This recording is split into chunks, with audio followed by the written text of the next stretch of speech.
All right, so thank you all for being here. My dog really wants to participate. Um, come on, fica aí. And okay, where was I? So thank you very much for coming. Hi, Naila from Niterói. Hi, Luis Ricardo.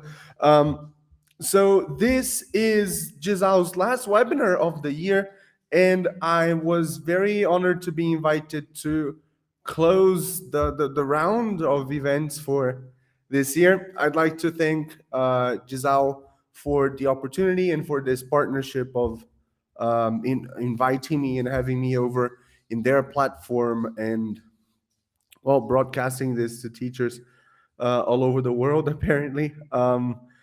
And thank you for being here and spending some of your very hard earned and rare free time. And I hope this is um, well, at least food for thought on some of our practices, and well, hopefully a bit entertaining as well, because well, you're using your free time to be here. So, welcome everybody, and I'm Bruno Albuquerque from Troika, and today we will be talking about authenticity. So let me get yeah. Oh, and feel free to write in the chat if I'll be keeping an eye on the chat. So um, do make comments, ask questions whenever, so that we can um, try to have this as interactive as possible. Okay, I speak fluent Portuguese, so if you'd like to ask your question in Portuguese or make your comment in Portuguese, feel free to do so. Okay, I bet we're all bilinguals here, right? Hi, Erika from Piracicaba. So when I was invited to prepare and present this webinar here at Disal, and thank you very much again. I was I had just read this article talking about millennials identity crisis, and how millennials strive to find their identity in work and romantic relationships. And I find that the sentence is true in a way, but I don't see it as negative as the article made it sound. So I believe that we do, not only millennials, but I think everybody gets their, good afternoon, Kelly, gets their identity from work and everything we do. And not only our romantic relationships, but our relationships in general. So this today's session is a compilation of some of my thoughts and reflections on, hi Lavinia, on authenticity and what it means, and what I think it means. So this is from a very personal perspective. So we're going to look at authenticity from three different perspectives. So we're going to look at authenticity of classroom interactions. We're going to look at authenticity in materials and authenticity of identity, right? This idea of who are you as a teacher, and who are we as teachers. I'm going to try to bring uh, some questions on that, to be honest, not really answers. All right, so we begin with interactions. This was something that struck me some time ago, and I've even I was even here some months ago to talk about it when we discussed the Dora Explorer effect, right? So this idea that Perhaps teachers were asking too many display questions, those questions that we obviously know the answer to, right? So we show students a picture and we ask them, what can you see? And then we feel, hi Vivian, and then we feel sort of frustrated because students don't engage with that question, right? So we ask, what can you see? And students don't answer. And sometimes we feel that, well, aren't my students listening? Aren't like, can't they understand? And I don't think that's the issue. It's perhaps uh, because what students see in that picture is what all of the other students in the classroom are seeing. So why would you state the obvious in front of people using an additional language? So it's a little bit of that, and then progressing on to looking at teachers and this interaction with students from a more human uh, perspective, and not only student teacher, but person, and then student teacher. So it's got me thinking that if we know that language learning happens in communication, so it is one of my personal beliefs that we learn an additional language in communication, so talking and in conversations, and not really in, say, filling the gap exercises, but while we are using language to communicate. I believe it makes sense to have this communication be as authentic, as meaningful, and as valid as can be. And to make this communicative event sound authentic and meaningful and valid, I believe what we should do is to, well, truly engage with students with what they say and respond not only on a linguistic level, but also as, hi Larissa, but also as a human perspective. And this came from Scott Thornberry's and Luke Madding's book, Teaching Unplugged, the one that they talk about dogme and present the movement, the approach, you could say, saying that lessons should feel more like guided conversations with teaching moments and not a teaching moment with guided conversations. So I thought that to achieve this idea that lessons feel like a guided conversation with teaching inside, we could do a couple things. So first thing is having conversation first and not last in the class. Part of my work involves lesson observation, and it is common to see lessons that are planned so that students get to the end of the class and then they are allowed to have a more authentic and creative and personalized conversation.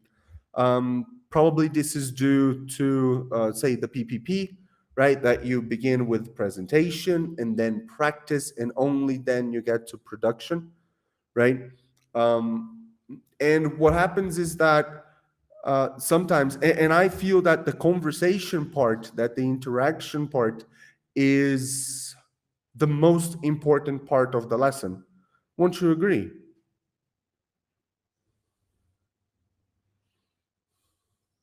Yeah, and what happens in many of the classes I observe, in many of my classes when I plan them this way, is that um, we know that the conversation part, that the authentic and creative and personalized interaction is the most important part, But due to uh, having this presentation moment, this lead in, this presentation, this systematization, this controlled practice, this freer practice for, and then to get students to the communicative task, sometimes the teacher would spend so long on all of this that the last and most important bit of the lesson would be rushed, and it would last for, say, 5 minutes. How can a teacher find, Bruno asks, how can a teacher find the right balance between authenticity and L2 pronunciation teaching? Hmm. Perhaps you're talking about accent. Is that it?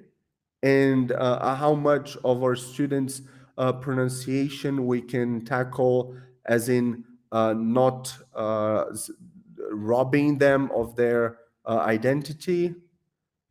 Is this where you're going with this question, Bruno? I think we can save this for the end, because it's a rather long answer, I believe.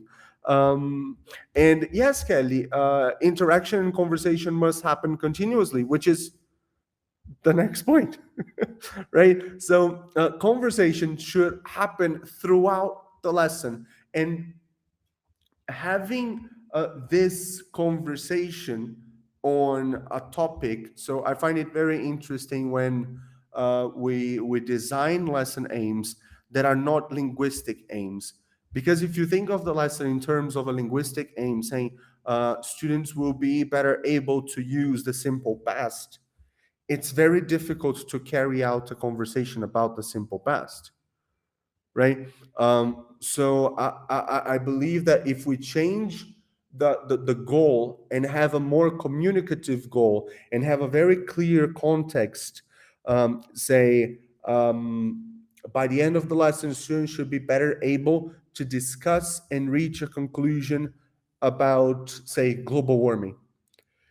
It is much easier to think of a guided conversation lesson with teaching moments within it, right? So I think imagining the goal aim, the lesson aims in a more communicative and contextualized way will help you with this conversation throughout the class.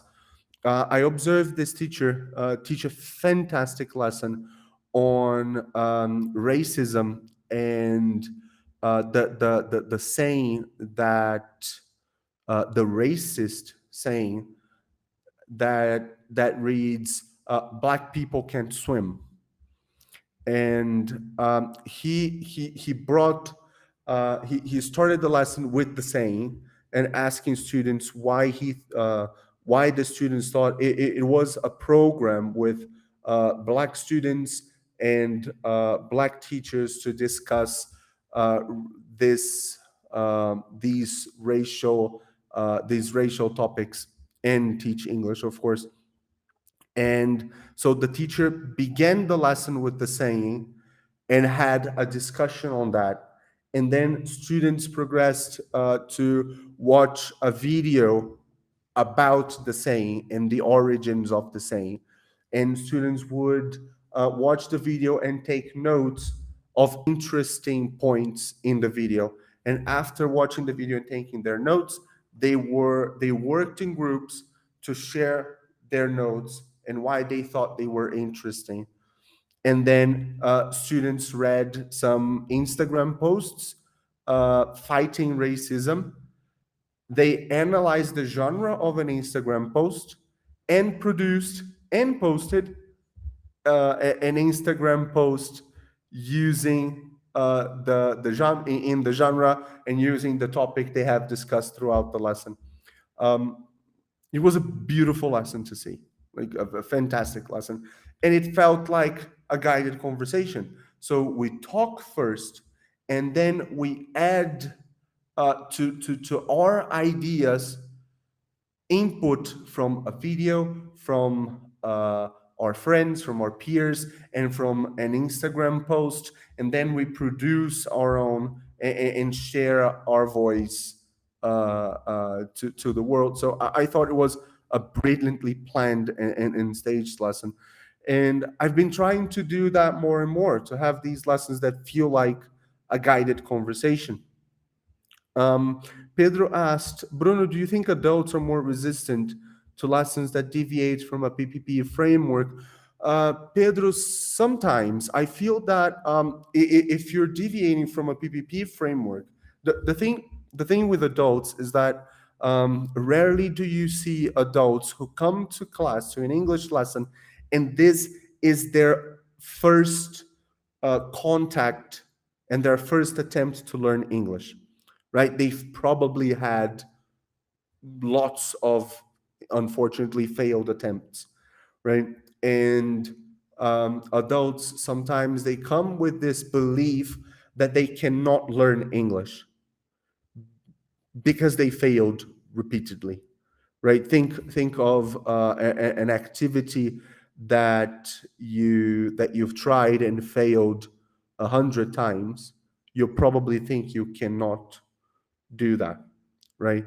Um, so with adults, I think that sometimes the PPP can be the start because it's very teacher centered. It is very teacher controlled. It is teacher fronted. It's easy to predict the outcomes, and the teacher is like a master puppeteer in a PPP lesson. You decide what happens and when it happens and where we're going, right?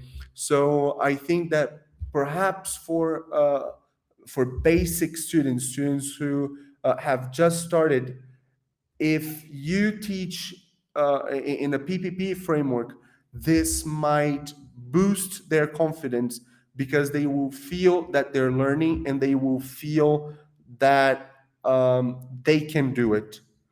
After working on students' uh, feelings of self-efficacy, I think you can deviate from PPP a bit more, and then try something more on Harmer's ESA, and then play around with the stages and not have engage, study, activate, but perhaps engage, activate, and study, and then activate and engage again, and then activate one more time so that students can produce at the end. I think. Um, Amanda said, I think adults need to have an emotional attachment and or know the reason why what they're learning to actually engage to the topic. Yes, I think all of us do, right? I remember some of my high school classes, and some of my peers would ask teacher, why are we studying this? And they say, oh, to pass vestibular, this entrance exam we have here in Brazil for universities. And it was a very sad answer because it didn't motivate anyone. Yeah, so knowing, but that there is the external reward, right? So I'm learning this so that I can get a promotion, so that I can work abroad, or so that I can do this outside school, which is important, which is especially for adults, is it is a very clear goal. But I think that conversations, and especially conversations that are personal, not too personal, of course, like talking about yourself is one of people's favorite topics. So the idea of having more conversational lessons is that the lesson is engaging and motivating in itself. So students want to participate in the class because the class is fun. Pretty much what we do. I'm not saying that they're the same. Okay, that's not my point. But it's pretty much what we do with children. With children, we don't promise we don't promise them better jobs in the future because of English, right? We try to make lessons as engaging and as fun, and make students want to be in the class because of the class, not because of an external reward, right? I think with adults and teenagers, we should try and do the same. right? So with this webinar, I want you to want to be here because this is engaging and it's interesting and sometimes even fun, and not because you're going to take this and go outside and sort of you're investing now to sow in the future. No, you're getting something now, and yes, you might get something in the future as well. Does that make sense? Yep. Mhm. Um, so, conversation first, not last. Conversation throughout, not last. And real and authentic questions, not only display questions. Not CCQs are important, right? Those questions that we ask to check students' understanding of a grammar point or vocabulary, they're important, right? But I feel that in the lessons I observe, um, that these are the majority of questions, right? So, and these questions, they're not engaging. They're important. They give teachers important information to assess students and to decide where to go, right? From that point on, this ongoing informal assessment we do, but they're not engaging. And sometimes when we ask authentic questions, such as, what did you do on the weekend? And students answer, sometimes we just go like, yeah, that's nice, Kevin. So books to page 45, please. And it's not only asking the question, but it's uh, trying to find authentic interest in the answer and engaging with this answer and trying to get something out of it. Madgens and Thornbury, they write that, again, people love talking about themselves. So ask follow-up questions. What did you do? I went to a movie. What movie did you watch? How was it? Was it a good movie? Was it a bad movie? What was it about? And then, because perhaps from this interaction, especially if it's a one-to-one class, um, you might find out that the lesson that you planned can be saved for another class, and that today's class can be about movies. And then you will be having this conversation about movies because your student just watched a movie, and then you're going to teach them vocabulary to talk about movies, movie genres. And then how interesting and engaging would this lesson be for a student? Like, wow, the teacher is really listening to me and really paying attention to what I'm saying. And don't feel afraid to talk about your life as well. Of course, take it with a pinch of salt, right? But I feel that the lower your teacher talking time to increase student talking time. Yes, it's a rule of thumb, but as all rules of thumb, they are very generic, and I feel that um, arriving in class and telling students a short anecdote of the last time you went to the movies and your ticket not being accepted and how you solved the situation, and wow, I had my soda and popcorn and my kids were standing in line looking at me, wanting to watch the movie, and I couldn't get in, so I had to talk. Stories are engaging, stories are motivating. So if you see yourself as also a person and not only a teacher who is assessing and being the maestro of that lesson, I think we can get a very good authentic material and authentic language from that. And I feel that if we add all of these together, we will have more authentic questions, more authentic interactions with our students. So we're going to have conversations in class that are really authentic language use. And I think this connects pretty well with the next topic, which is authentic materials. So if you're having authentic interactions in class, students are engaging with authentic text or oral text all the time, and not only in this specific class that you decided to bring a TED talk so that they would watch this TED talk, and this is the only time that they're engaging with authentic language. No, my students are always engaging with authentic language because we're always having authentic conversations in class, authentic language use in class. And it's not only authentic listening, but it is authentic speaking. We're talking about our hobbies, we're talking about our dreams, our fears, our work.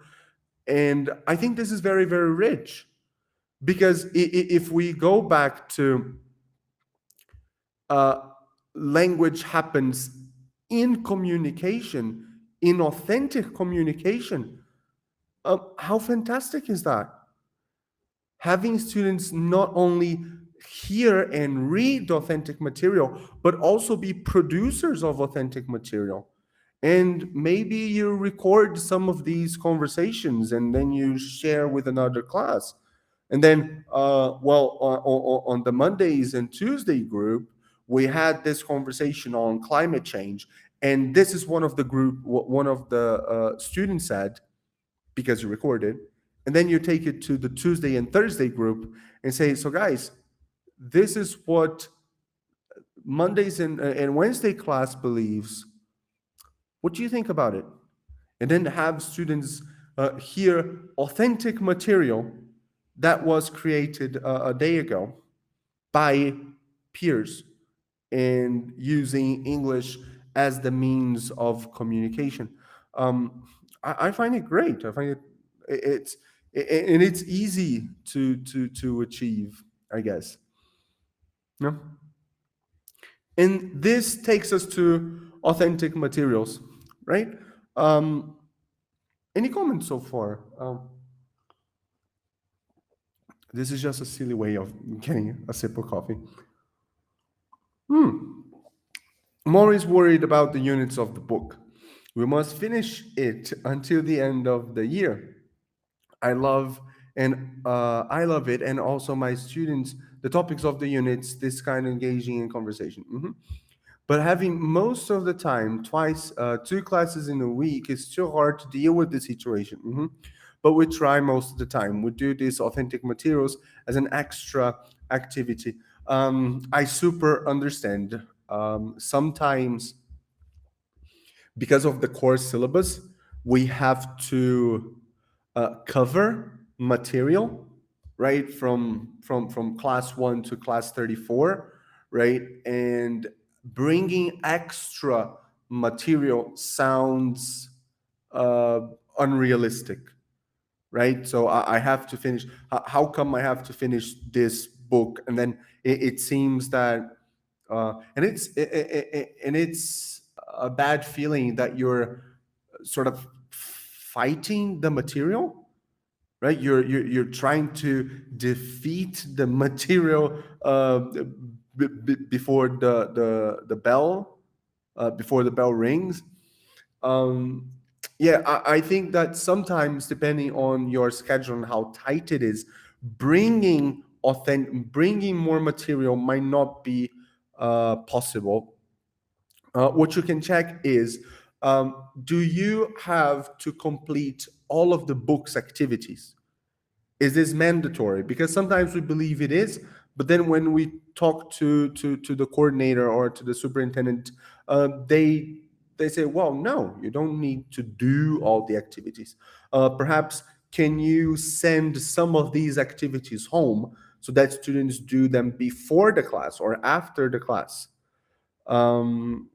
Right. So can you do this curatorship on the activities that you're going to use and then bring extra materials? Sometimes it might be the answer. And if the answer to all of that is no, you cannot, you have to do all the activities in the book. Um, Perhaps not bringing authentic materials, but trying to have more authentic interactions with students, I think. in book follow as a student before. I think we should have a balance. Oh, definitely, Amanda. I'm not one to advocate for um, banishing course books. Definitely not. Course books, they serve a purpose. They are very important and they help teachers a lot, and they help students a lot. But um, the course book is not the course, right? The course book should be, in my opinion, the course book should be seen as a resource, just like any other. A guide, like a north, right? Like the back spine of the course, but it is not the course. So you have this back spine with the course book, and then in an ideal world, you would add a song, a poem, a video, a TED talk, a Kahoot or Padlet or something of the sort, so that this back spine has a body and not only the back spine, I think. hmm Yeah. Um, People have been talking about this. That there's a specific word. They're using the course book is part of a learning ecosystem, so that you have the course book and other things gravitating around, like this digital platform and authentic materials and games and and then all of this form this ecosystem for learning. I think it makes sense. And then for authentic materials, just so that we'll make sure we're on the same page. I'm sorry. Authentic materials are those defined as those not created specifically for classroom use. For example, YouTube videos, Netflix series, articles from The Economist, restaurant menus, and so forth.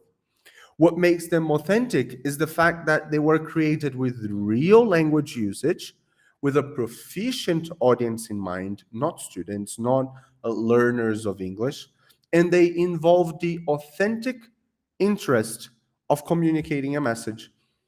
So, differently from a prepared text, a prepared material, sometimes the prepared material, what it wants to achieve is to show students enough examples of present perfect so that students can see and understand present perfect, and see the patterns and see how it works and get the meaning and the idea and the concept of present perfect within the text.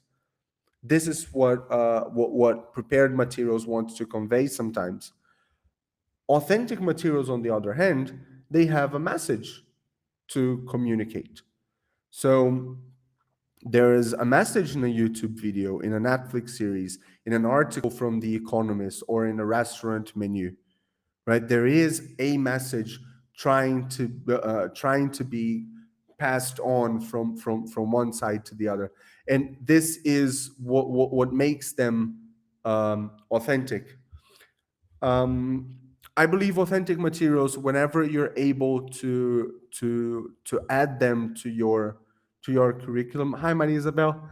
I think you should, because as I mean, uh, language learning happens in communication, right? Authentic materials, they are springboard for communication, from the person who recorded or wrote the text to the one reading, listening, watching, right?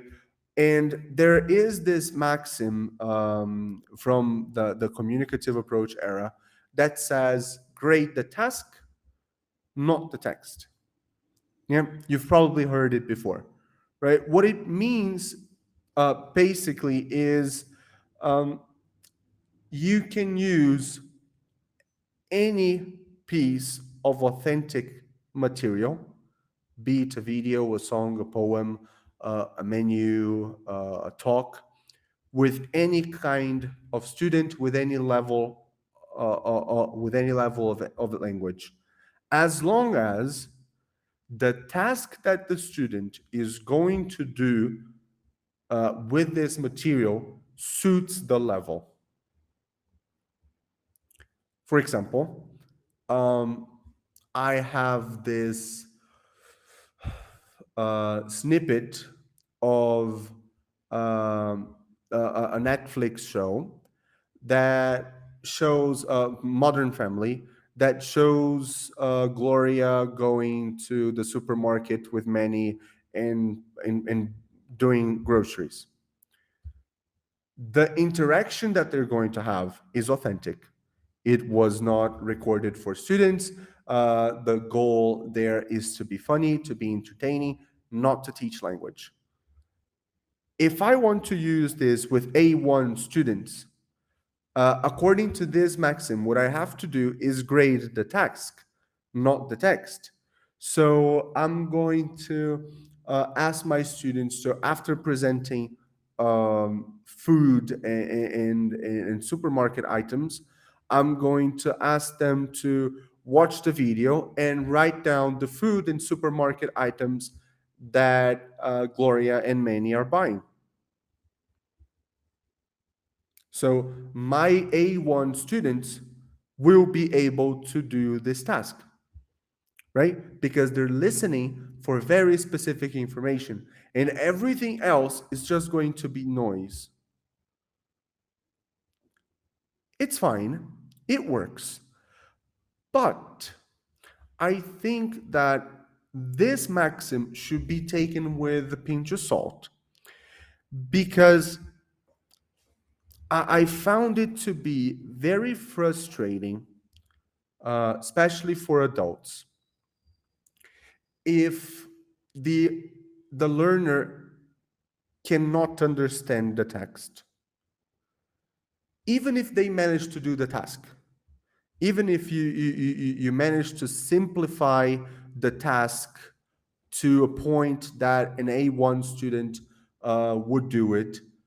But I get the feeling, and I don't have the maths on this, but I get the feeling that if students don't understand around 70% of what's going on, it can be frustrating, because students don't go to class wanting to complete tasks. They go to class to speak and understand English. So if they watch a TED talk and you simplify the task so that, okay, watch this TED talk and write down 5 verbs that the man is using, it's going to be very frustrating, even if the student gets the 5 verbs or the task right, if they cannot, for example, summarize what they read, or if they cannot summarize what they watched. Because and this because is on me. I feel that I don't want to do the student. I don't want to do the task.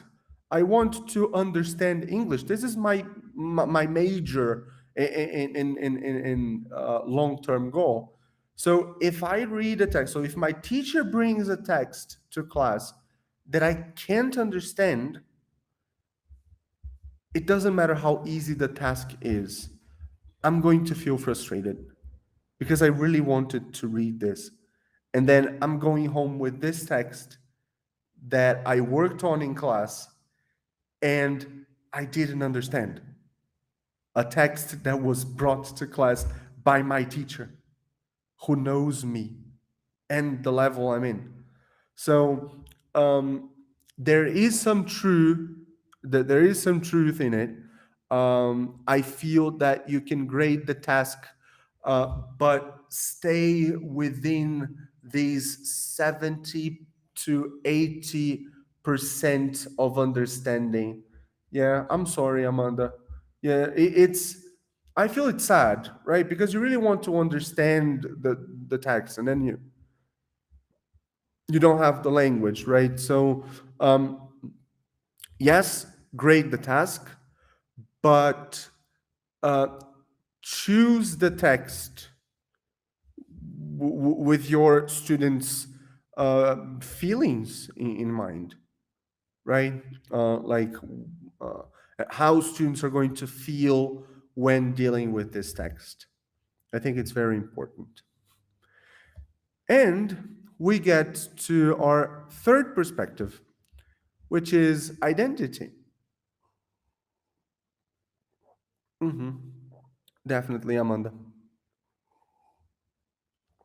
So, the third bit um, of this conversation today is on teachers' identity and teaching style, and I think we should go back to our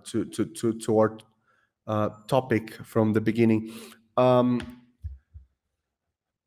Millennials, or generalizing, people derive their identity from their work and their relationships.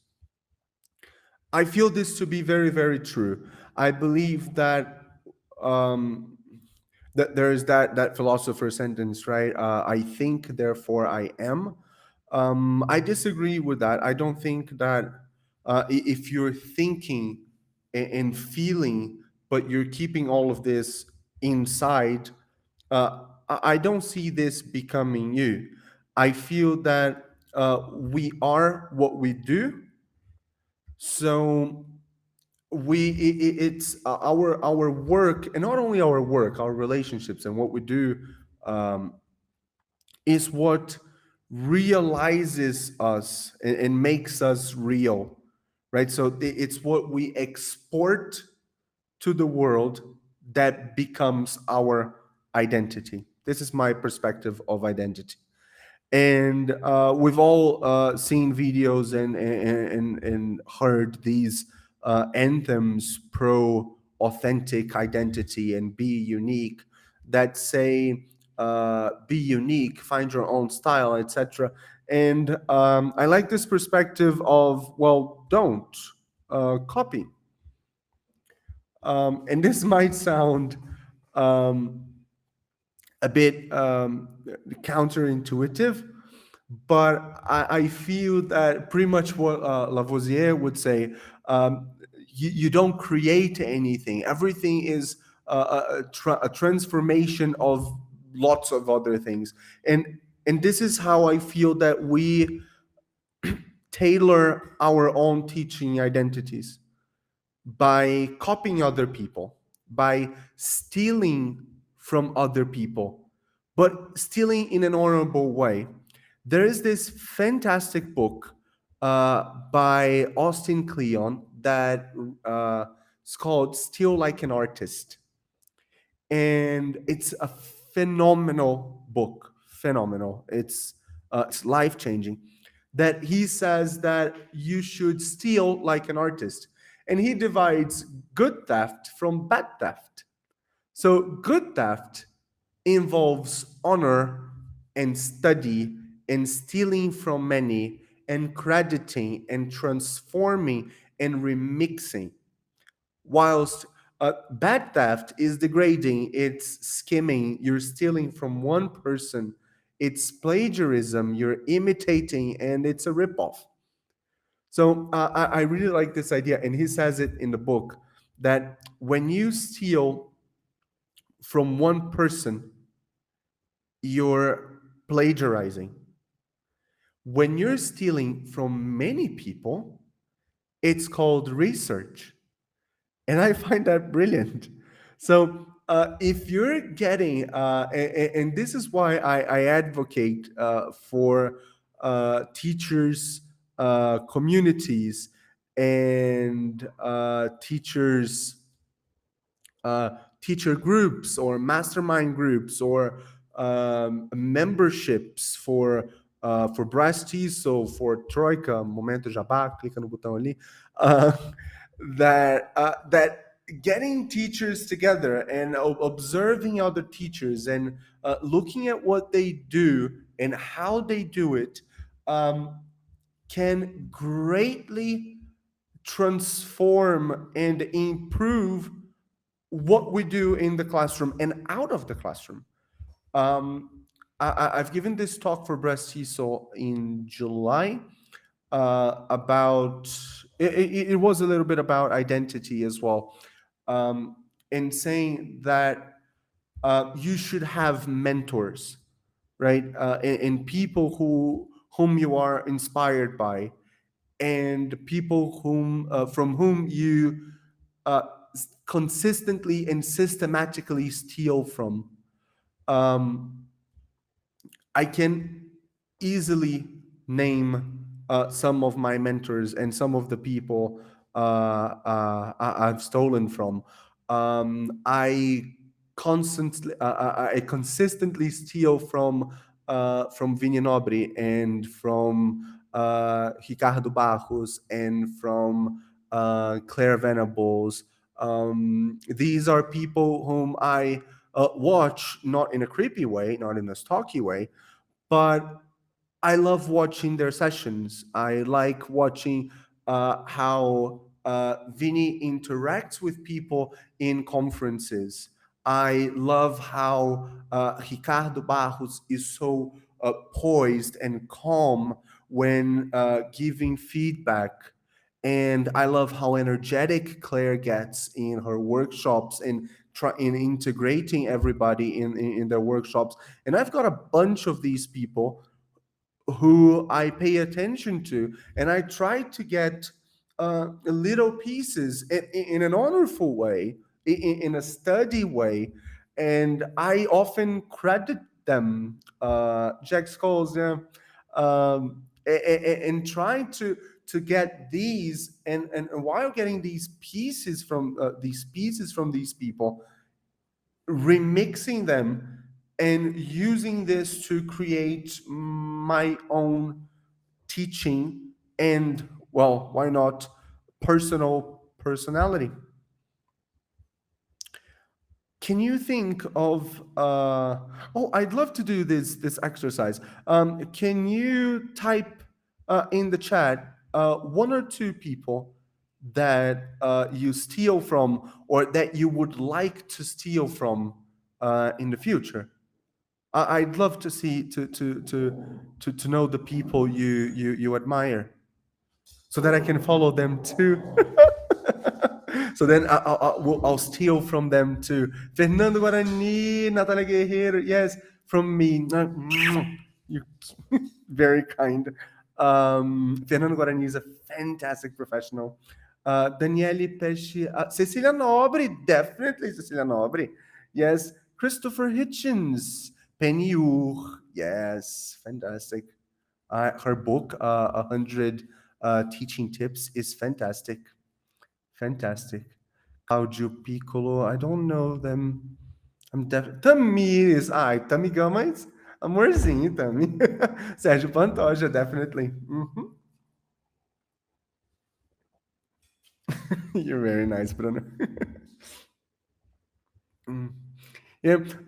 So my tip is follow these people and watch what they do and how they do it, because it's free professional development. Bruna Caltabiano, yes, yes, yes, yes.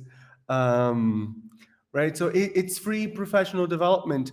And back to the idea of copy, I think that the main way that you will start doing this is really by copying. So watching one aspect of what they do and try doing it just the same. Because while doing that, you will find out what works for you, right? So I'm not the same as Ricardo Barros or as Vini Nobri or as Claire Venables, but this remixed, transformed version of what I like about them and my own personal style, right? And Um, as a final note, even though teachers spend most of their life surrounded by people, sometimes tiny people, sometimes tall people, it can feel like a very lonesome job, a very lonely job. And what I can tell you, especially like after these years of pandemic, is not trying to weather the storm on your own.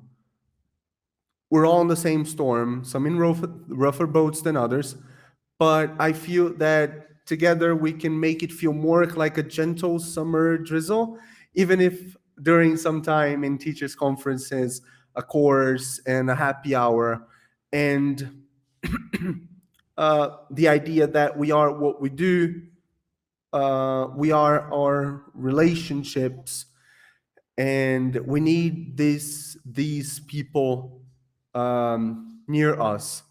And if we are what we do, and I love to say this, and I'm very, very proud to say this, I'd love to say that we are teachers, and that's the best thing in the world for me. And thank you for making me a teacher and helping me do my work, the work I love doing. Thank you very much for coming.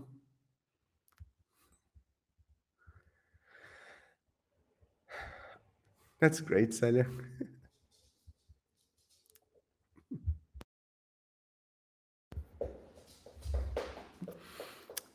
Thank you for coming. Thank you. And any questions? Do you have any questions?